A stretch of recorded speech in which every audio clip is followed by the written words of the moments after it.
Hi there. Okay, this is going to be video number 77. Alright, but it's going to be video number 39 of module 3. And this time we're going to be talking about the RSI, the Relative Strength Index.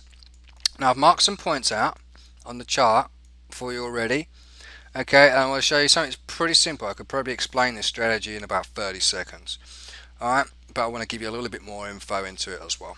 Okay, so, but basically for this short part, alright, we need to find an area in the market for this iMACD first of all. Okay, and I'm looking to see where this green line penetrates the red line, and I can see one right there. Okay, and I'm using this horizontal vertical line tool right here, and I'm also drawing that line in twice because I want to allow for that one bar to its left or one bar to its right allowance, because it don't always line up. So my first thing and my first goal was to really line this up as close as I can to that particular crossover, and then I'm looking at this bar as well, and I want to make sure that this second bar falls in with my rule that I've made, that it hits the 50 and the RSI line is above 50.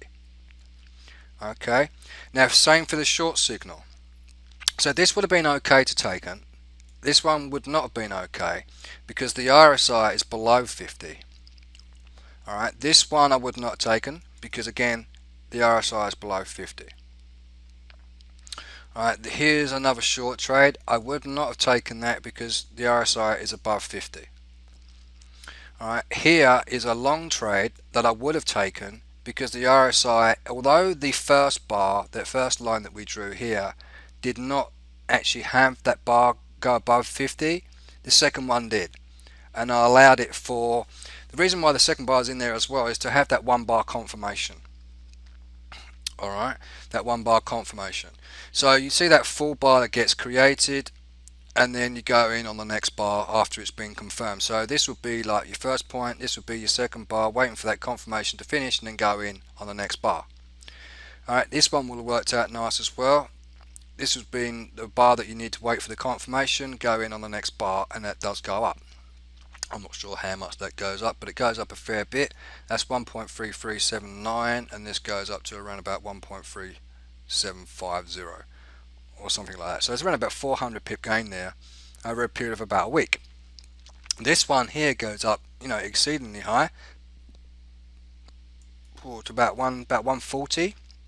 And it started down at around about 128 area, so there's like 1200 pips there over a period of like 2-3 weeks.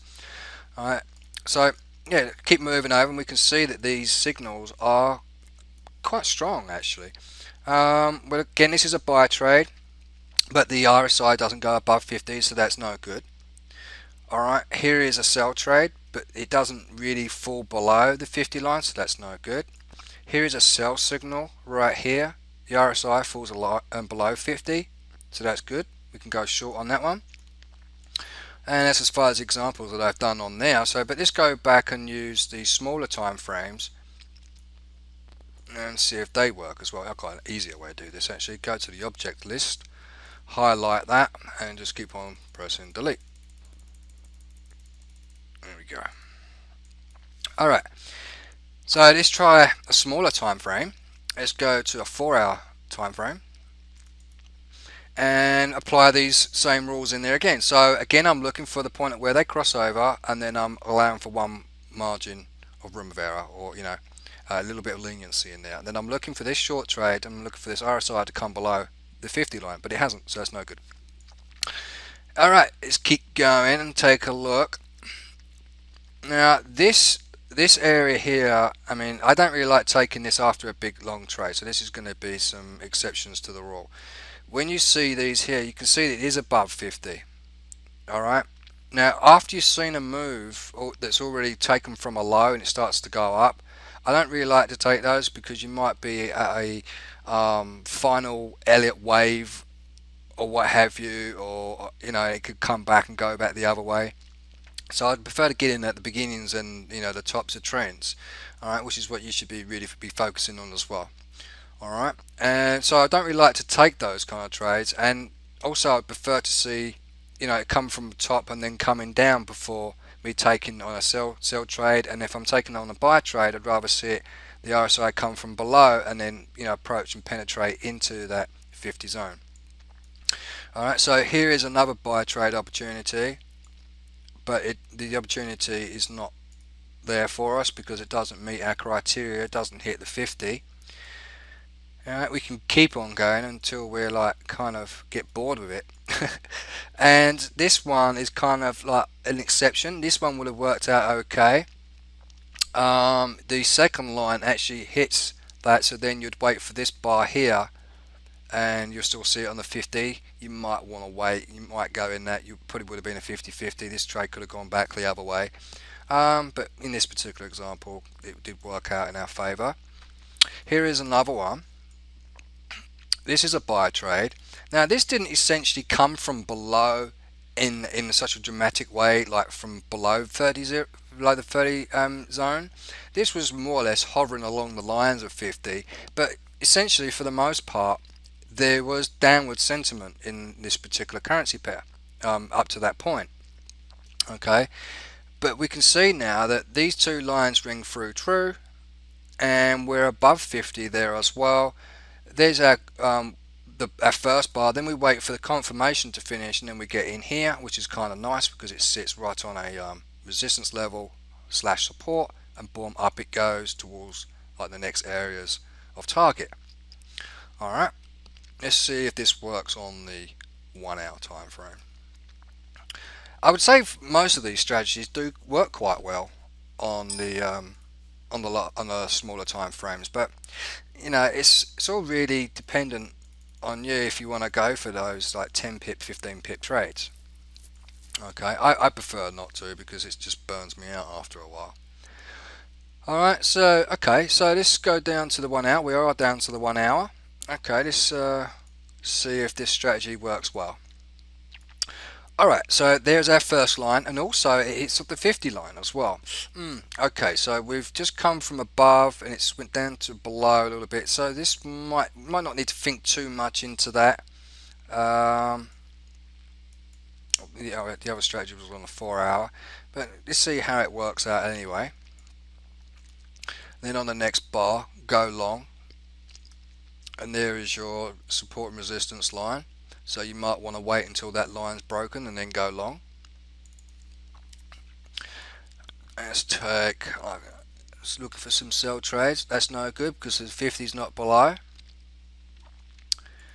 And here is one here. Now this might not look like a buy trade, so we use our little lenience line in there as well, and that second line does hit the 50 and then up it goes. Alright, let's take this short trade. That's not, because the 50 is not, it's not below the 50 line, so that's not going to be any good. There's another line right here. It's a buy trade opportunity, but it didn't come from below and then up towards the top. Okay, fair enough, it did go up higher, but you will find that if you try to do that all the time, it won't always work out. Alright, I'm looking for areas in the market where I can actually filter out any potential losses, and that's no good. Here is a sell trade right here. This is again where we have to sort of can't fit it inside, so we get another line in, and we can see it comes below 50. It's a crossover coming on the way down. We're going on the next bar. Alright, fair enough, it takes quite a few hours before it makes any significant move on the way down, but when you see that you're waiting for quite some time, don't let your emotions take control of you. Alright, be patient, and as long as you're seeing that this iMACD is coming below the histogram and you're in a downwards trend, keep it. Don't really be too panicky. The only time that you want to be panicky is when you start seeing this MACD line going above. Alright, so like if you was in this situation and it was coming down, you want to start getting a little bit panicky when it rises above, because you want to sort of get ready, prepare to get out of there, or get prepared when it crosses here as well, or even be prepared when you see the RSI come back towards the 50 level and go back up the other way.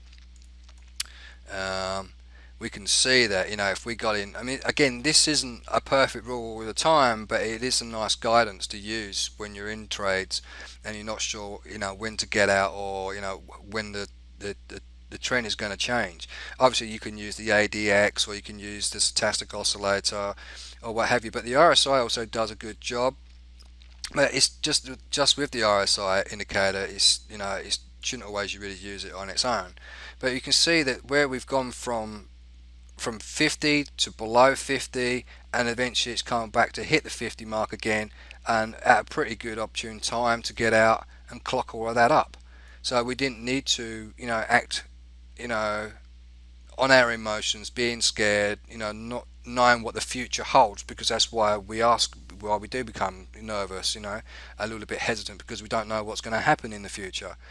So if you can try and put that little bit of emotional, you know, setback to one side, because we all have it, it's just learning how to, you know, push it away, and, you know, and just focus on our stronger points. All right, and then we should be okay for the rest of the you know, the trade that you have open. All right, so give that a try, see how you get on. All right, I think we have one more video to cover. All right, and I'll see you very soon. Bye for now.